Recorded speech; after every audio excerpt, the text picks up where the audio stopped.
The danger of fear-based attraction. What is that? What do you do about it? How do you deal with it? How do you guard your heart against that? So I made a Mhm. post on social media the other day, uh, maybe a shortened version of this, but I'll read it off and then we'll discuss.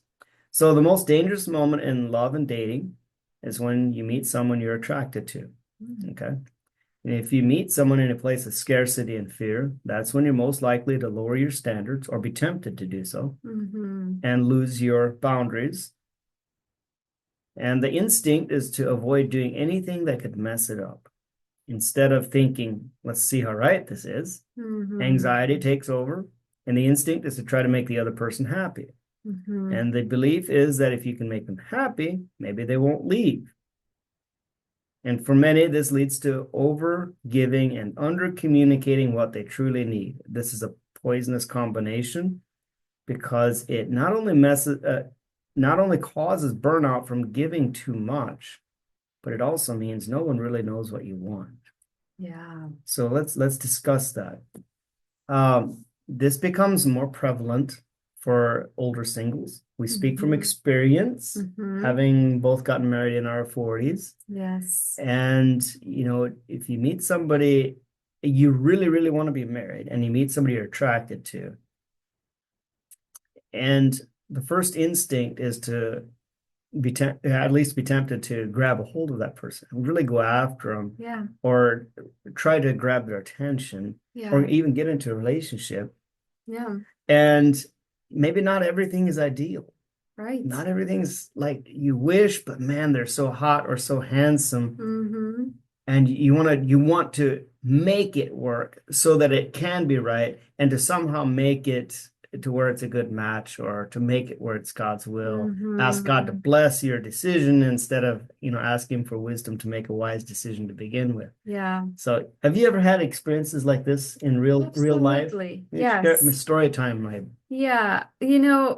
I think you probably heard of me sharing how I've been looking for a husband since I was 1 year old. And in my country, if you're not married by the age of 23, you consider to be an old mate, and then there's probably something wrong with you or you're not wanted. Well, so because of that, I was engaged when I was 19 and I broke it off because I saw that it was not a fit for me. And then after that, it took a while for me to find my hobby, right? And although I was dating out of desperation, out of this intense feeling that, well, I want to prove that there's nothing wrong with me. I'm a good person and I'm worthy to be chosen. And so when you do it out of fear, out of desperation, out of wanting to prove someone wrong or right, because of that, I chose man because I saw that I was attracted to them. Well, there's chemistry, there's something going, we're both attracted to each other, but there's definitely not a match. I've rarely matched with someone to the point of saying this, okay, that's a great person to go towards until I met Jesse. And so that was a lot of heartbreaks, a lot of a victim reinforced mentality, physical, mental, emotional abuse happening in that. And a lot of times we stay in it because we wanted to make it work. And if you do get into a relationship or even married out of a Mm-hmm. fear-based attraction, Mm-hmm. in a from a perspective of scarcity Yeah. and fear of loss, Mm-hmm. that is one of the number one paths that people go down that leads into a relationship that ends up being narcissistic, Mm-hmm. victim, Mm-hmm. codependence, Yes. spinelessness in the man or dominance in the woman. Mm-hmm. Everything's out of balance Yep. because whenever these major things pop up, Mm-hmm. they always 10x within the marriage context. They Yes. never actually get better unless, and here's the silver lining that I Yeah. would like to Yeah. give hope on is if both parties are humble, coachable, and teachable. Yeah. That is the number one ingredient that can make any combination work, That's especially right. if you're already married, you both Mm-hmm. committed. You know what?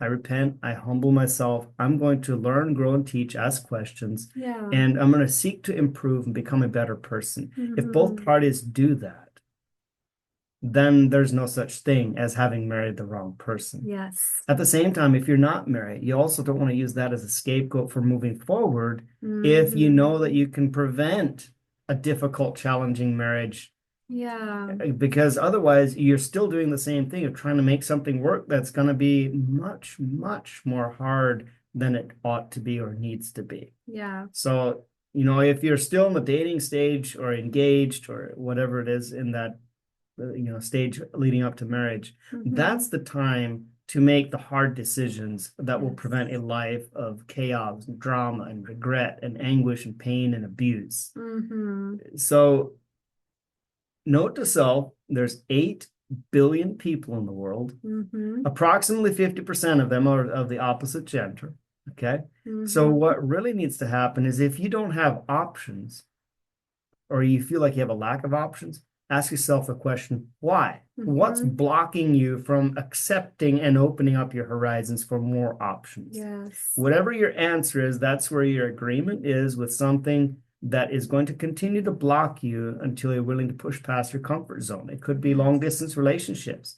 If you have put up barriers and walls against long distance relationships, then you Mm-hmm. must also be willing to accept the consequences of extended, prolonged, or lifelong singlehood. It's a Mm-hmm. real possibility Yeah. because you have to actually be willing to do the uncomfortable and get out there and put yourself out there, Mm-hmm. get up, dust yourself off, and keep going. And don't fall for the first person that comes along that catches your attention, and then they Mm-hmm. have major character flaws. Yeah. So this is all stuff that most of you probably already know to some degree. So we're merely just reinforcing and encouraging you Yeah. to move forward with wisdom while you have the opportunity. Yeah. And I would add to it that, if you need help with knowing how to go about choosing that person, to know what things to look for, how to recognize if it's a good fit for you, you can go either in our description, click on the community. We invite you to join our community where you can learn those things and practice with others and meet other singles there. And we also That provide matchmaking services there. Yeah.